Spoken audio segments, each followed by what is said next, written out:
تو دوستان گرامی قدر کہیں طغیان کہا، کہیں ہوائے نفس کہا، کہیں فسق و فجور، کہیں طاغوت کہا۔ قوموں کے لیے دستور ہے جس کو قرآن مجید اپنے لفظوں میں محفوظ کر لائے۔ جہاں طاقت آئی وہاں انسان نے اپنے آپ کو مستغنی محسوس کیا، جہاں مستغنی محسوس کیا وہاں اس نے سرکشی اپنے اندر بھر لی، اس نے فسق و فجور کو اپنے اندر جنم لیا، اس نے ہوائے نفسی کو اپنا معبود بنا لیا۔ تو دوستان گرامی قدر جتنی بھی بلندیوں پر وہ بیٹھا سننے، جس کا نام فرعون ہے، اس نے نعرہ لگایا انا ربکم الاعلی، میں سب سے بڑا رب ہوں، میں سب سے بڑا پروردگار ہوں، میں سب سے بڑا پالنہار ہوں۔ دوستان گرامی قدر مالک اب کیا کرے گا؟ تو مالک نے جواب دیا اسی فرعون کے گھر موسیٰ کو پلواؤں گا۔ یہ مالک کی قدرت ہے، دیکھ تو صحیح اسی موسیٰ کے گھر میں موسیٰ کی پرورش کروں گا۔ آواز دی دوستان گرامی قدر سورہ قصص میں، یہ قرآن کا 28واں سورہ ہے اور آیت نمبر 7 کے الفاظ ہیں وَأَوْحَيْنَا إِلَىٰ أُمِّ مُوسَىٰ أَنْ أَرْضِعِيهِ، کہ موسیٰ کی ماں کی طرف اللہ نے وحی کی، فَإِذَا خِفْتِ عَلَيْهِ، ڈرنا بس اسے دودھ پلا اور خطرہ نہ کر، فَأَلْقِيهِ فِي الْيَمِّ، اگر تجھے ڈر ہے تو اس کو دریا کی موجوں میں ڈال دے، دریا نیل کی موجوں میں ڈال دے، وَلَا تَخَافِي وَلَا تَحْزَنِي، اور خوف نہ کر، غم نہ کر، سارے خوف اور غم مٹا دے اور اللہ پر بھروسہ کر کے اس کو ڈال دے، دریا نیل کی موجوں میں ڈال دے۔ یہ وحی کی وَأَوْحَيْنَا إِلَىٰ أُمِّ مُوسَىٰ، موسیٰ کی ماں کی طرف وحی کی، ان أرضعِيهِ، کہ تو اس کو دودھ پلا، فَإِذَا خِفْتَ عَلَيْهِ، اور اگر خطرہ لگے تو ڈال دے، فَأَلْقِيهِ فِي الْيَمِّ، دریا کی موجوں میں ڈال دے، دریا نیل کی موجوں میں ڈال دے، وَلَا تَخَافِي، اور ڈر نہ کر، وَلَا تَحْزَنِي، اور غم نہ کھا، اِنَّا رَادُوهُ إِلَيْكَ، ہم تجھے لٹائیں گے، ہم موسیٰ کو تیرے پاس لائیں گے، ہم تیری گود میں پلوائیں گے، ہم تیرا دودھ پلائیں گے۔ آؤ دوستان گرامی قدر ہم تیری طرف لوٹائیں گے موسیٰ کو، غم نہ کھا، وَجَاعِلُهُ مِنَ الْمُرْسَلِينَ، اور ہم انہیں نبیوں میں شامل کریں گے، بنائیں گے۔ دوستان گرامی قدر ذہن نشین کر لیں، وَلَا تَخَافِي وَلَا تَحْزَنِي، ڈر نہ کر، اِنَّا رَادُوا إِلَيْكَ، ہم تیری طرف لوٹائیں گے، ہم وعدہ کرتے ہیں ہم تیری طرف لوٹائیں گے۔ تو دوستان گرامی قدر آپ نے صندوق میں ڈال کے دریا نیل میں ڈال دیا، قال ولا تخافی ولا تحزنی، غم نہ کھا، ڈر نہ کر، ہر ڈر کو ختم کر دے، ہر ڈر کو اپنی ذات سے نکال دے، غم نہ کھا، ڈال دے اللہ پر بھروسے پر، اللہ کے بھروسے پر ڈال دے۔ یہ اللہ نے وحی کی۔ دوستان گرامی قدر آپ نے ڈال دیا، صندوق میں ڈال دیا، اب صندوق چلنا تو بھاؤ کی طرف چاہیے تھا، لیکن مخالف چلا اور وہاں چلا جس طرف جانا تھا، جس طرف اللہ کا حکم تھا، جس طرف اللہ کی مشیت تھی، اللہ کی رضا تھی، جس طرف جانا تھا ادھر چلا۔ تو دوستان گرامی قدر اب صندوق صاحب فضیلت ہو گیا۔ اب اس صندوق کا جب موسیٰ کا تذکرہ ہوگا، اس صندوق کا بھی تذکرہ ہوگا۔ وجہ کیا ہے؟ جس صندوق نے چاند لمحے نبی کو اپنی گود میں لے لیا وہ صاحب فضیلت ہو گیا۔ تو جس ماں نے اپنے دوستان بیٹے کو اور تاجدار رحمت کو اپنی گود میں لیا، اس ماں کی عظمت کا حال کیا ہوگا سن لیجئے۔ جو چاند لمحے لے وہ صاحب فضیلت ہو جائے۔ تو اب خاندان رسالت سمجھ میں آ گیا۔ آؤ دوستان گرامی قدر، یہ تھی سورہ قصص۔ اب سورہ تحریم سنیے، یہ قرآن کا 66واں سورہ ہے۔ اللہ پاک ارشاد فرماتے ہیں ضرب اللہ مثلا للذین آمنوا امرأۃ فرعون اذا قالت رب ابن لی عندک بیتا فی الجنۃ ونجنی من فرعون وعملہ ونجینی من القوم الظالمین۔ اللہ مومنوں کے سامنے بہترین مثال پیش کرتا ہے۔ ضرب اللہ مثلا، اللہ مومنوں کے سامنے بہترین مثال پیش کرتا ہے، اور وہ کون ہے جس کی مثال پیش ہو رہا ہے؟ امرأۃ فرعون کی بیوی، بہترین مثال پیش کرتا ہے فرعون کی بیوی کی۔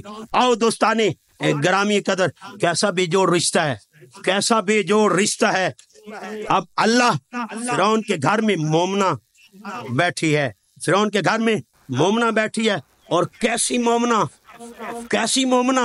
ایسی مومنہ جس کا قرآن تذکرہ کر رہا ہے، جس کے قرآن تذکرے کر رہے ہیں۔ آؤ دوستانے، اتنی آئیڈیل کہ قرآن کہہ رہا ہے ضرب اللہ مثلا، میں نے لوگوں کے لیے مثال قائم کی، تو دوستانے گرامی قدر فرعون کی زوجہ جو دنیا میں کامل ترین عورتوں میں شامل ہے، اعلان کر دو ایمان کا نہیں کرنا، ایمان کا اعلان کر دو کا نہیں کرنا، شہادت سے ڈرتی ہے۔ اب بہت بڑا رتبہ ہے شہادت بہت بڑا رتبہ ہے دوستانے گرامی قدر۔ اب ایمان والے سے بہتر کون جانتا ہے شہادت کتنی بڑا رتبہ ہے؟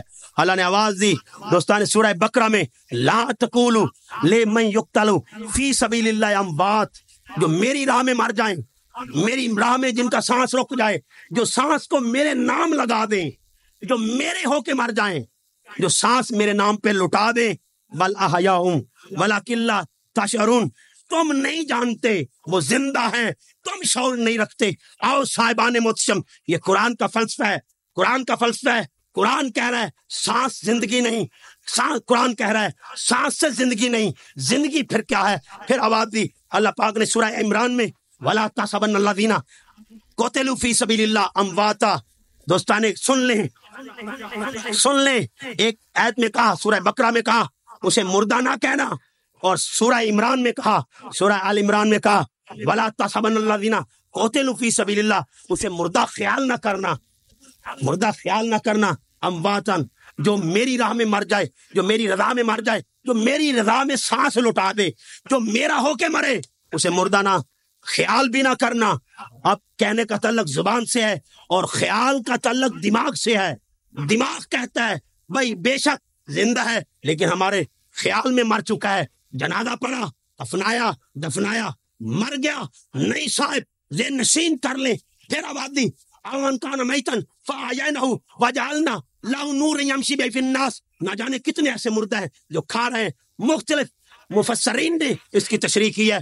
آؤ دوستانے گرامی قدر، مولانا اشرف علی تھانوی صاحب دیوبندی مکتب فکر کے بہت تشریح کرتے ہوئے کہتے ہیں کچھ لوگ سانس لے رہے ہیں لیکن مردہ ہیں، چل رہے ہیں لیکن مردہ ہیں، جواب دے رہے ہیں مردہ ہیں، ازدواجی تعلقات قائم رکھے ہوئے ہیں مردہ ہیں۔ دوستانے گرامی قدر ذہن نشین کر لیں، اللہ کے ہاں وہ مردہ ہے، سانس ہے پر مردہ ہے، جی رہے ہیں پر مردہ ہے، چل رہے ہیں مردہ ہیں، کاروبار کر رہے ہیں مردہ ہیں۔ اور یہاں کا بل احیاء ولکن لا تشعرون، نہ ازدواجی زندگی ہے، نہ معاملات کر رہے ہیں، نہ سانس ہے، سانس ٹوٹ چکا ہے لیکن زندہ ہے۔ لا تقولوا، مردہ نہ کہنا، لا تحسبن الذین قتلوا فی سبیل اللہ، اور انہیں مردہ گمان بھی نہ کرنا، خیال میں بھی نہ لانا کہ خود دفن کیا ہے، خود کفنایا ہے، خود غسل دیا ہے، خود زمین کی تہہ میں ڈال دیا ہے، کہا نہیں، مردہ نہ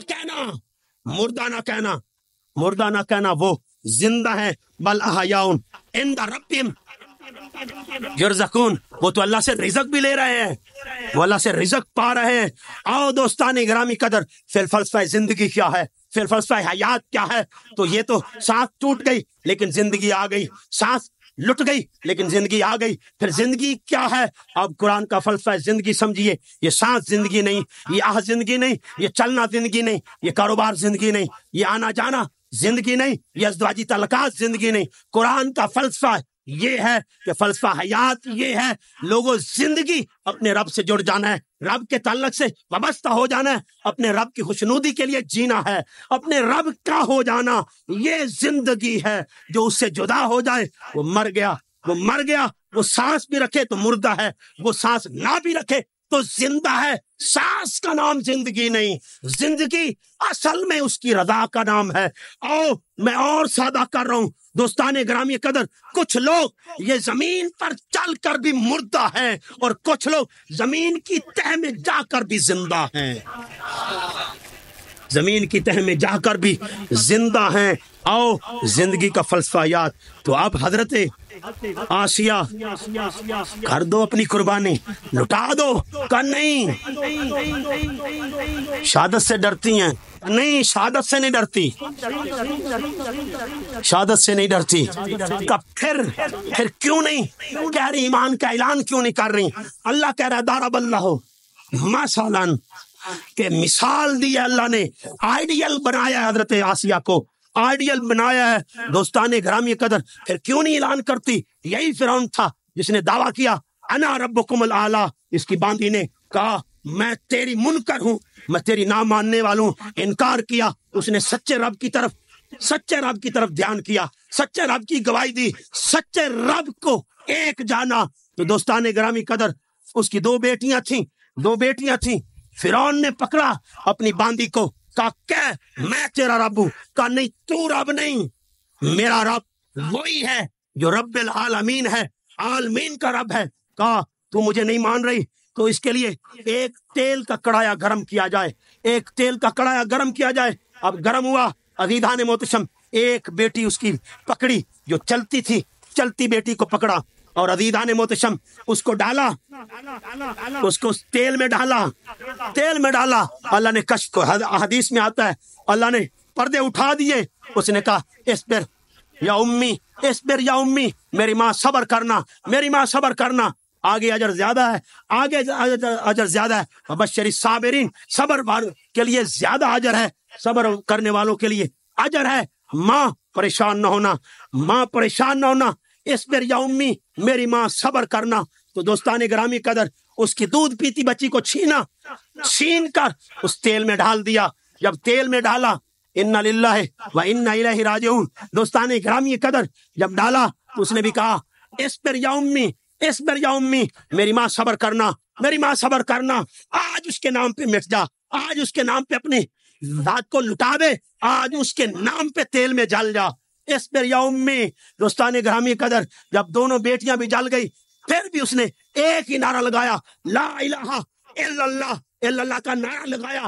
دوستان گرامی قدر وہ جلال میں آ گیا، فرعون جلال میں آ گیا، اس نے کہا اسے بھی ڈال دو۔ اس نے کہا ایک میری نصیحت ہے، ایک میری وصیت ہے۔ کہا کیا وصیت؟ کہا ہم جب جل جائیں، میرے بچیوں کی اور میری ہڈیاں، میرے بچوں کی اور میری ہڈیاں ایک جگہ دفن کر دینا۔ تو دوستان گرامی قدر ذہن نشین کر لیں۔ اب اس نے کہا ٹھیک ہے، اسے بھی ڈال دیا، جو ہڈیاں تھیں اس نے زمین میں دفن کر دی۔ میرے آقا کا معراج کی رات گزر ہوا، سفر کرتے ہوئے وہاں سے گزرے، اس وادی سے گزرے جہاں اس کے فرعون کی باندھی اور اس کی بیٹیوں کی لاشیں تھیں، ہڈیاں دفن تھیں، وہاں سے خوشبو آ رہی تھی۔ میرے آقا صلی اللہ علیہ وآلہ وسلم فرماتے ہیں جبرائیل بتاؤ یہ خوشبو کیسی ہے؟ کہا آقا یہ جنت کی خوشبو ہے، سارا واقعہ سنایا اور کہا آقا جب تک یہ زمین قائم ہے ان سے خوشبو آتی رہے گی۔